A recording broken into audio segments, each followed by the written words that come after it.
তো হ্যালো বন্ধুরা, তো আমরা এখন বেরোবো। এই দেখো রেডি হয়ে গেছি, ঠিক আছে। দাঁড়াও, এই দেখো কী পরেছে, আছে সাদা পরেছি আর নর্মাল মেকআপ করেছি। এত গরমে আর মেকআপ করতে চাই না। দেখি তোমার মুখটা একটু দেখিয়ে দাও। মায়ের তো কোনো মেকআপই শেষ হয় নাই, মা এখন ভুরু করছে। আর আমি জানো এটা মানে লিপস্টিক দিইনি, এটা আমি লিপ বাম দিয়েছি। তো চলো নে এই দেখো, এটা হচ্ছে আমার লুক। এবার দেখো কি হয়। কে এসে গেছে, এটা স্ট্যান্ড নিয়েছি আর ব্যাগে সব জিনিসপত্র নিয়ে এবার ভিডিও করতে যাচ্ছি। চলো দেখি, একটু ভিডিও কর, তারপর চান করতে যা।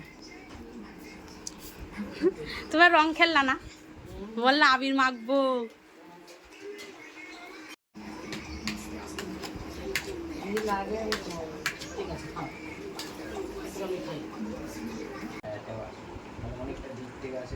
তাহলে ওনারটা কে করলো?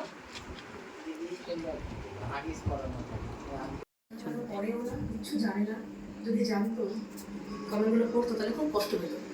এই যে কথাটা বললো যে আমার ফ্রেন্ডসরা কত খেয়াল রাখে, এখন যদি আমি ওকে বলতাম যে খেয়াল কিভাবে রাখে, কমেন্টগুলো যে কিভাবে করেছে। আমি কমেন্টে যখন শোনো ভালোভাবে যারা বলেছো তাদেরটা আলাদা ব্যাপার, যে হ্যাঁ কেকে তো কেক থাকে ডিম থাকে, তো সত্যি কথা আমারও সেদিনকে মাথায় আসেনি, আর ওর তো মাথাতে আসেনি, আসলেও খেত না। আমার হাতে লেগে যাচ্ছে। দিদা এখানে প্রসাদ দিতে, দিদাকে পরে দেবো। যা তুই দে। প্রথম কথা, আমি এরকম ধরনের মিথ্যা কথা আগে দাদুকে আমার মিথ্যার উপর না কোনোদিন কোনো কিছু বেশি দিন থাকে না, হয়তো থাকবে কয়েকদিন, তারপরে ঠিক সত্যিটাই সামনে আসবে। মিথ্যে কখনো সবসময় স্থায়ী হতে পারে না, সবসময় সত্যেরই জয় হয়, সত্যিটাই সামনে আসে সবসময়। কাজে মিথ্যের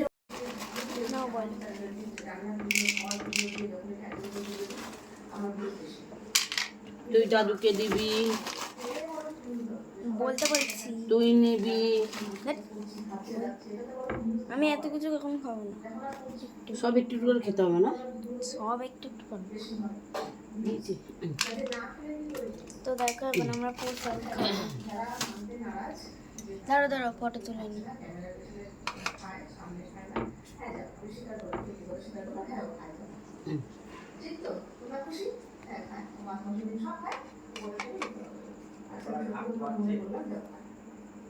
তোর দাদু কতক্ষণ লাগে?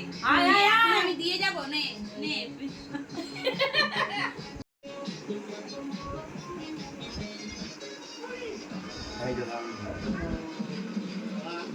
অনেক বড় হও, পড়াশোনা আঁকাতে ভালো হও, ইউটিউবটা যেন তাড়াতাড়ি মামের তাড়াতাড়ি। সীতাপন্থী গীতাতে আছে, এগুলা কি শয়তানি করবে লাস্টে যেই রিমা